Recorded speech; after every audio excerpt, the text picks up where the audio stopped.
देवाक आर्गां. आमच्या जिवितांत आमकां दोन आवाज आयकूंक येतात, एक भितरलो आनी दुसरो भायलो.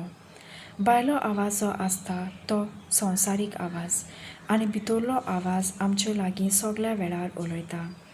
जेन्ना आमकां लोक म्हणटात तूं बरें दिसना, तूं मोटें आसा तेन्ना आनी जेन्ना आमी हें आपणावन घेता तेन्ना आमचो भितरलो आवाज आमकां अशेंच सांगता, पूण देव आमचो मोग करता. अशें आमकां पवित्र पुस्तकांत बरयलोलें मेळटा.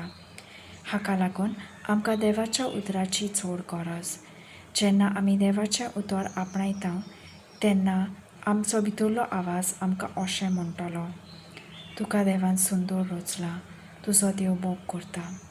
देव इसायास प्रवादाच्या पुस्तकान 43 एके वळेन अशें म्हणटा, हांवें तुका रचला, हांवें तुका आकारून हाडला, तर हांव तुजो सर्वेस्पर अशें सांगता, तूं भियो नाका, हांवें तुका आपयला, तूं मोजोच. तर तूं कोणाचो आवाज आयकूंक सोदता? देवाचो आवाज आयक आनी आपल्या जिवितांत विस्मिता पळय. आमेन.